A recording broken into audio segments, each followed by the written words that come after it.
اب صاحب پتہ کیسے چلے گا؟ خواب کا تعلق نہیں ہے، کوئی ایسا معاملہ نہیں ہے۔ ایک تو یہ بڑی شدت سے ہمارے ہاں یہ لوگوں نے جوڑ دیا اور سمجھا جاتا ہے کہ پھر اشارہ ہو جائے گا۔ نہیں، کیسے پتہ چلے گا کہ میری دعا قبول ہو گئی ہے؟ اور اس میں کس طرح سے، یعنی اس کا فالو اپ کیا ہے؟ استخارہ کر لیا، فالو اپ کیا ہے؟ اس میں یہ ہے کہ آدمی کو جب استخارہ کیا تو خالی ذہن ہونا چاہیے۔ جی ٹھیک۔ اگر اس نے وہ اپنا ایک ذہن بنا لیا ہے، یہ کام اس نے ایسے ہی کرنا ہے، اور وہ کسی صورت اس کو وہ چھوڑنے والا نہیں ہے کہ اسی پر ہی بس وہ میرا ذہن پکا ہو جائے، یہ بھی صحیح نہیں ہے۔ ایک دفعہ اس کو اپنا ذہن خالی کرنا ہوگا۔ یعنی مالک سے مشورہ کرنا اور پہلے طے کر کے مشورہ کیا تو وہ مشورہ تو نہ ہوا۔ ٹھیک ہے، انسان کا عزم اور ارادہ ہے یہ کام کرنے کا، لیکن اپنے ذہن کو خالی کر دے۔ جی ٹھیک۔ اب دیکھیں کہ اللہ رب العزت اس کے ذہن میں کیا چیز ڈالتے ہیں۔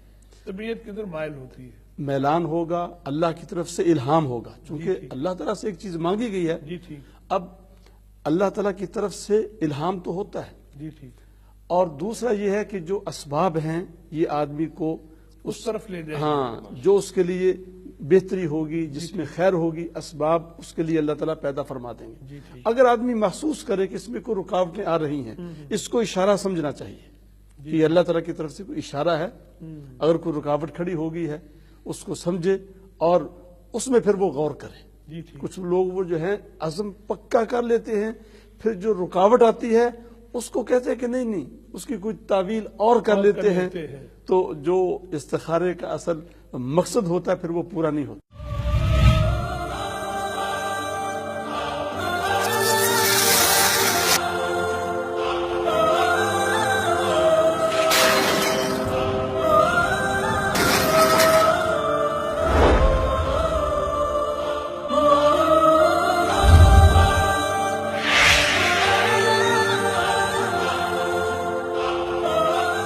رحمان کا پیغام انسانیت کے نام۔